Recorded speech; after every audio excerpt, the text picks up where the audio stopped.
Yurtimizda bayramlar ko'p, lekin har birining munosib o'z o'rni, shukuhi bor.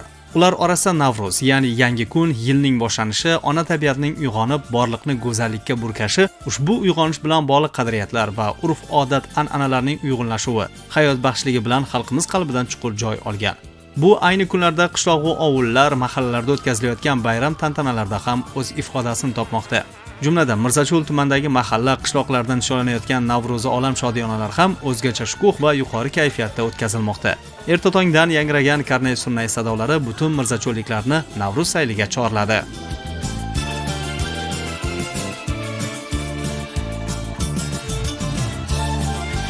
Navruz yangilanish, yasharish ayyomi. U ko'ngillarga bir olam bahoriy kayfiyatni hadya etib, insonlarni yaratuvchanlik va bunyodkorlikka, mehr-oqibat va yaxshilikka chorlaydi. Qolaversa, ushbu bayramda mehmondo'stlik kabi xalqimizga xos chin insoniy fazilatlar ham bor bo'y basti bilan namoyon bo'ladi. Bugun tabiat uyg'onib, yurtimizga sharqona yangi yilning kirib kelishi, bahoriy tenglik odamlar qalbiga ham ko'chdi. Bayram tadbirlarida Navro'zni ulug'lash, insonni ulug'lashdir degan ezgu g'oya mujassam.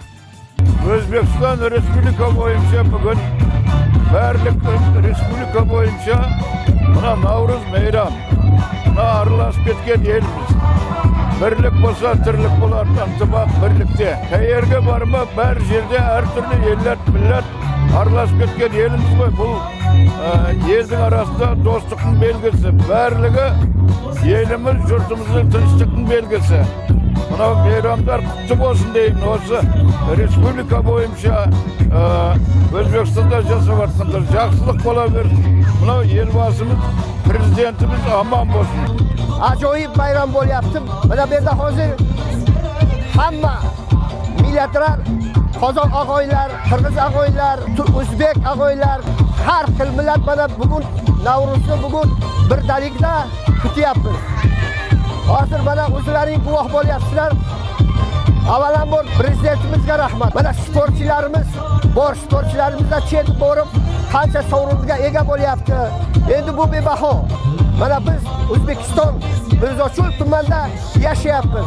Xalqimiz bittasiga doim hurmat bilan sazovor. Hech qachon xafachilik o'rtalarimizga yo'q. Hammasini u barmoq bilan birdan qo'l berib, bu ham o'tirib, bu ham hangoma qilib, bu ham intizom va hurmatlarimiz bor. Navruzda milliy qadriyatlarimiz, ma'naviy boyligimiz hisoblangan uzoq asrlik urf-odat, an'ana va udumlarimiz yanada namoyon bo'ladi. 50 ming nafardan ziyod aholi istiqomat qilib kelayotgan va turli millat va elatlardan iborat Mirzacho'lda bu yilgi Navruz har yilgidanda ko'tarinki ruhda qarshi olindi. Tuman markazida tashkillashtirilgan Navruz saylida azaliy qadriyat va an'analarga keng e'tibor qaratildi. Tantanada tuman hokimi Botirjon Mirzaqulov mirzacho'lliklarni ushbu ayyom bilan muborakbod etdi. Navruz olam 3000 yillik davlatchiligimiz tarixida o'zining beqiyos ma'naviy ahamiyati bilan hamisha alohida e'tibor topgan buyuk bayramdir. Bu yilgi bayram Navruz qadimiy va navqiron bayram degan bosh g'oya asosida o'tkazilayotgani bejiz emas. Xalqimiz asrlar davomida og'ir va mashaqqatli sinovli paytlarda ham bu bayramni oliyjanob tabiati va qadriyatlari bilan asrab, avaylab kelgani chinakam mo'jizadir. Ayniqsa insonning tabiat va borliq bilan uyg'unligi, yaratuvchanlik ishtiyoqi, g'ayrat va shijoati, o'zaro hamjihatlik, mehr-oqibat va saxovat kabi oliyjanob fazilatlari Navruz timsolida yanada yorqin namoyon bo'ladi. Bu yilgi Navruz muqaddas Ramazon oyida uning tabarruk fazilatlariga uyg'un holda o'tayotgani bayramga alohida ruh, o'zgacha fayz va quvonch bag'ishlamoqda.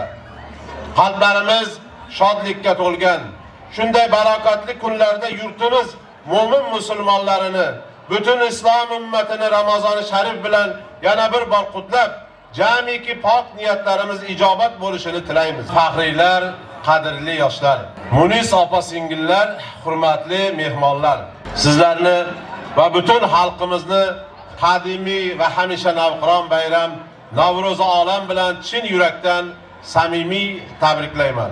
Bugungi munavvar kunni el yurtimiz bilan tinch va xotirjam kutib olayotganimiz uchun Yaratganga cheksiz shukronalar aytamiz. Xalqimizning haqiqiy ma'naviy boyliklari bo'lmish mehr-oqibat, mehmondo'stlik, yurtga va xalqiga sadoqat kabi go'zal fazilatlarni o'zida mujassam etgan Navruz barchaning ko'ngliga zavq-u shavq bag'ishlamoqda.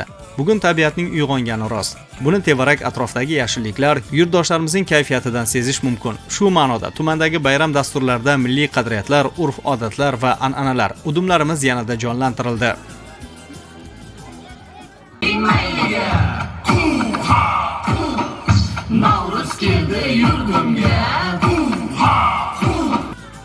Milliy qadriyat va an'analarimizni o'zida aks ettirgan o'lan va laparlar, aytishuvlar o'zining rang-baranglik bilan bayram ishtirokchilarida katta taassurot qoldirdi.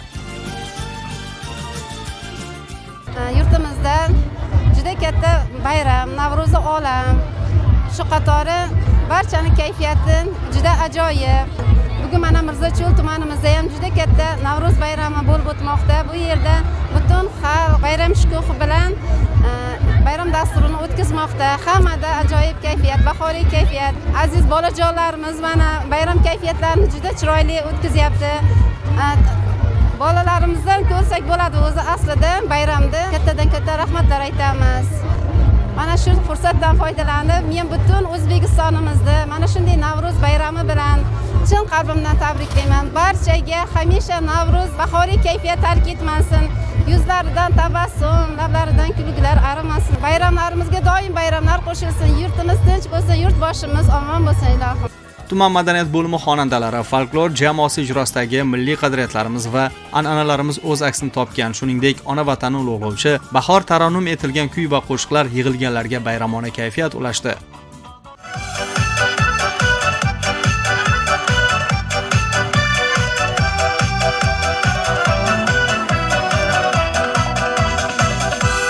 O ona tabiat, sen bilan yaksoman. Sen mening erkimsan, mening qafasim, jonim shirinligi, tirikligim sendan, sof havodan olgan nafasim. Avvalambor assalomu alaykum. Gagarin shahrimizda Navro'z bayrami keng shukuhda va ajoyib kayfiyatda o'tkazilmoqda. Biz yoshlar bundan bag'oyatda xursandmiz. O'zi Navro'z bayrami yashillik, go'zallik, yangi kun degan ma'nolarni bildiradi. Har bir yosh avlod mana shunday go'zal, tinch, obod yurtda o'qib bilim olayotgandan bag'oyatda xursand bo'lishimiz kerak. Men shuni aytib o'tmoqchi edim. Barchani shu fursatdan foydalanib, Navro'z bayrami bilan chin yurakdan, chin qalbdan tabriklayman. Bayram sayli davomida shuningdek milliy kurash, arqon tortish, tosh ko'tarish, shaxmat shashka bo'yicha bellashuvlar, turli millat va elatlar qadriyatlari ifodasi bo'lgan lapar va o'lanlar, aytishuvlar, iqtidorli bolalar ijrosidagi kuy qo'shiqlar, jajji o'g'il qizlarning chiqishlari bayramga o'zgacha shukuh baxsh etdi. Ushbu quvonch va yuqori kayfiyat mirzacho'lliklar qalbida bir yilga tatiydi desak mubolag'a bo'lmaydi. Navruz shodiyonasidagi quvnoq kuy qo'shiqlar sadosi tevarak atrofga yoyilib, barchani yaratuvchanlik va obodlikka, bunyodkorlik va ezgu ishlarga chorlagandek nazarimizda. Yurtim bo'lsin tinch omon, sumalaklar qaynab tursin, Navro'z bo'lsin aziz mehmon. Bahor bayrami 1-mart Zulfiya xonim Isroilovani tug'ilgan kuni bilan kirib keldi. Bahor bayrami. Undan keyin mana Navro'z bayramimizga ulanib ketdi. Mirzacho'l tumanida Navro'z bayramimiz juda ham ajoyib o'tmoqda. Barcha tashkilotchilarga o'z minnatdorchiligimizni bildiramiz. Hurmatli prezidentimiz, yurtboshimizga bu tinchlik uchun tashakkurlarimni bildiraman. Navro'z 21-mart shu shukuf bilan men chin qalbimdan barcha O'zbekiston aholisini tabriklayman. Har doim yurtimiz tinch, osmonimiz musaffo bo'lsin, tinchligimizga ko'z tegmasin, ser-ko'l mulchilik bo'lsin. Farzandlarimiz doimo tinchlik, omonlikda o'qib, bilim olib yursin. Bo'lib o'tgan xalq saylini kuzatar ekansiz, ko'nglingizdan beixtiyor udumlarni asrab avaylayotgan yurtning bayramlariga ko'z tegmasin degan fikr kechadi. Darhaqiqat, ushbu tadbirning tarovati va zavqi dillarimizda ancha vaqt ketmaydi. Istagimiz bu bayramlar vatanimizni hech qachon tark etmasin. Umrimizning yana bir bahori barchamizga muborak bo'lsin.